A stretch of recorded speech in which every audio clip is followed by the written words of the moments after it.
Hello बच्चों, आप लोग कैसे हैं? उम्मीद है आप लोग स्वस्थ होंगे। चलिए आज के टॉपिक पे चलते हैं।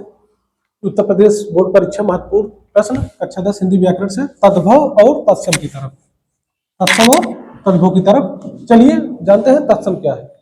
तत्सम यानी कि तत्सम शब्द दो शब्दों से मिलकर बना है, तत् और सम। तत् यानी कि उसके, सम यानी कि समान, अर्थात उसके समान। चलिए लेते हैं। यह शब्द दो शब्दों से मिलकर बना है। पहला तत् और सम।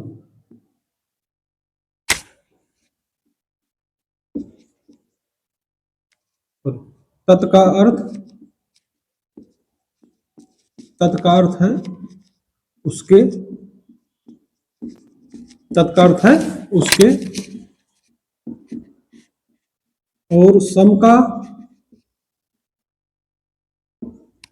अर्थ है समान, अर्थात उसके समान।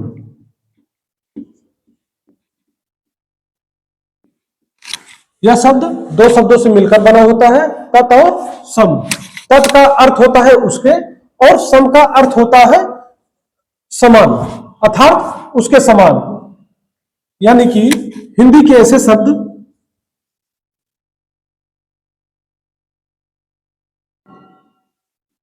हिंदी के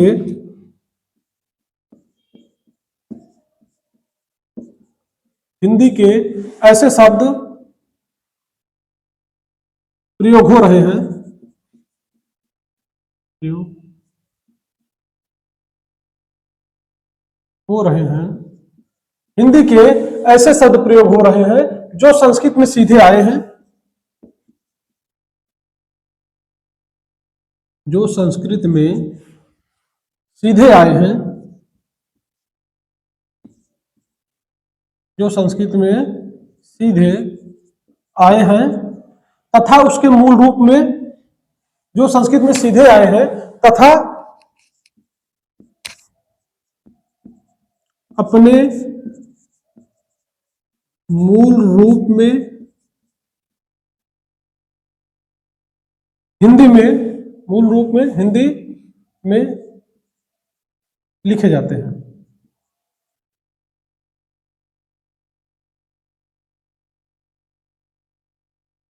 तथा मूल रूप हिंदी में लिखे जाते हैं। ऐसे शब्दों को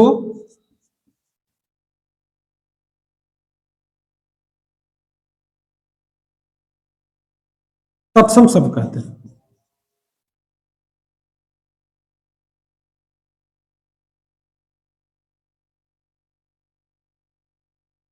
जैसे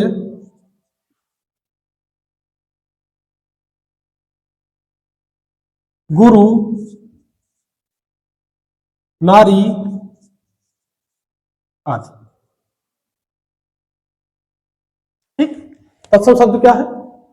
ऐसे शब्द जो दो शब्दों से मिलकर बना है, तत् और सम। तत् का अर्थ है उसके और सम का अर्थ होता है समान, अर्थात उसके समान। ठीक, हिंदी के ऐसे शब्द प्रयोग में हो रहे हैं जो संस्कृत में सीधे आए हैं और तथा मूल रूप हिंदी में लिखे जाते हैं, जैसे गुरु और नारी। चलिए इसके बाद चलते हैं तद्भव शब्द की तरफ। ठीक, तद्भव शब्द क्या है? वे शब्द जिनका निर्माण संस्कृत शब्द से बिगड़कर बना हो। ठीक, कौन सा? वे शब्द जिनका निर्माण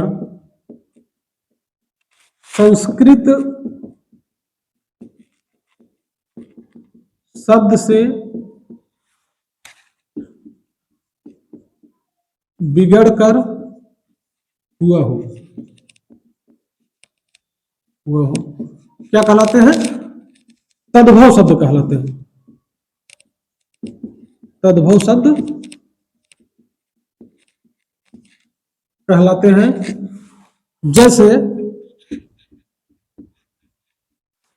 इससे, जैसे संस्कृत शब्द क्या है? दुग्ध। ठीक, दुग्ध से क्या बना? दूध। ठीक, रात्रि, रात्रि से क्या बना? रात। ठीक, तब वो शब्द क्या है? वे शब्द जिनका निर्माण संस्कृत शब्द से बिगड़ कर हुआ हो तद्भव शब्द कहलाते हैं। जैसे दुग्ध से दूध और रात्र से रात। ठीक, चलिए चलते हैं तद्भव और तत्सम की कुछ उदाहरण की तरफ, जो आगे आने वाली परीक्षाओं में पूछे जाने की संभावना और कई वर्षों से पूछे जा रहे हैं। ठीक, हर पेपर में 2 नंबर का आता है।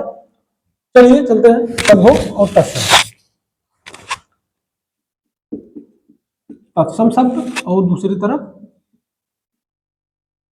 तद्भव शब्द। चलिए उदाहरण में देख लेते हैं। ज्येष्ठ, ज्येष्ठ यानी जेठ। कहता नहीं घर में सबसे ज्येष्ठ कौन है? जेठ यानी सबसे बड़ा। ठीक, अग्नि, अग्नि यानी कि आग। ठीक, अग्नि क्या है? आग। ठीक, अक्ष,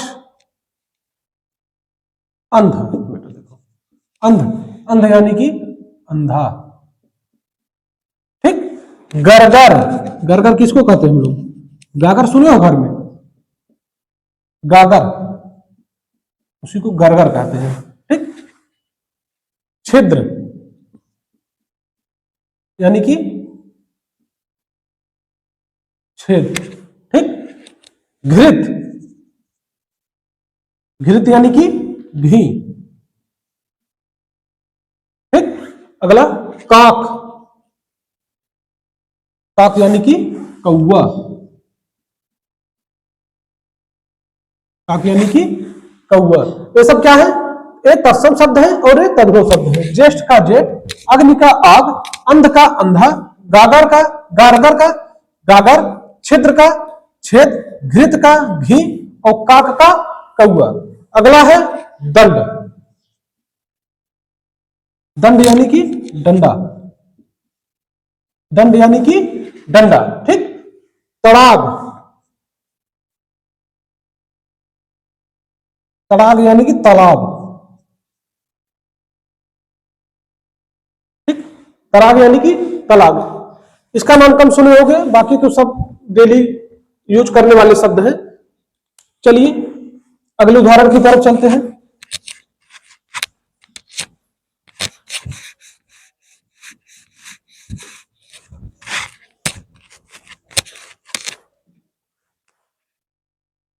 अंगुष्ठ,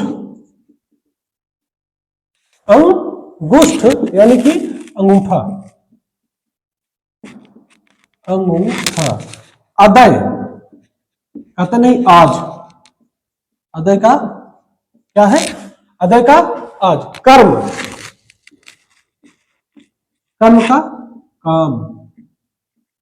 ओष्ठ यानी कि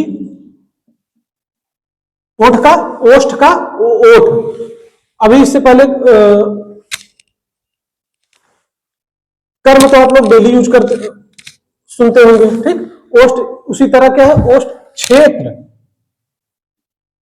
क्षेत्र यानी कि खेत, क्षेत्र यानी कि खेत। उच्च, कपाट, कपाट का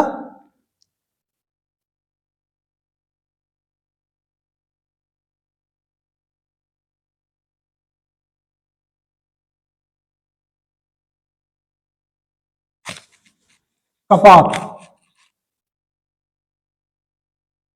यानी कवाड़। ठीक, कड़, कड़ यानी कान।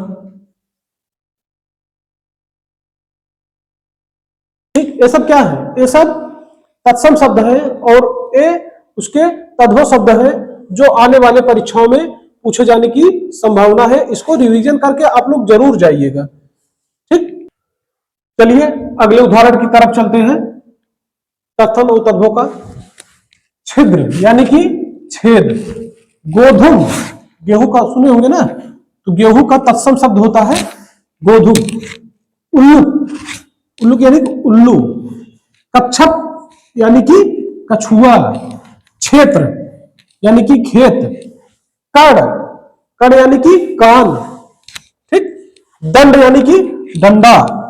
चतुष्पथ, चतुष्पथ यानी कि चार राहों का समूह यानी कि चौराहा, ठीक। चलिए, नासिका, नासिका यानी कि नाक, नासिका यानी कि जिससे हम सांस लेते हैं, किससे? नाक से, ठीक। वानर यानी कि बंदर। वाष्प यानी कि भाप, ठीक। सत यानी कि सौ। पानी यानी कि पानी। शीश, शीश किसको बोलते हैं? सिर को, ठीक। बाहु यानी कि बाह। सूर्य, सूरज। नृत्य यानी कि नाच।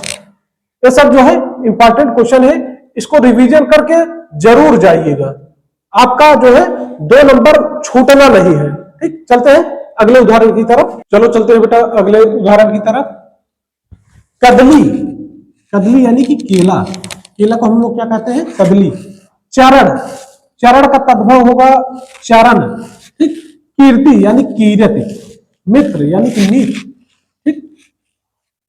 प्रस्तर यानी कि पत्थर यानी कि पाहन, पाहन में क्या होता है? पत्थर, ठीक। प्रस्तर यानी कि पत्थर। नग्न, नग्न यानी कि नंगा। सौभाग्य यानी कि सुहाग। यहीं पे हम लोगों का उदाहरण खत्म होता है। अब मिलते हैं अगले क्लास में, ठीक। धन्यवाद।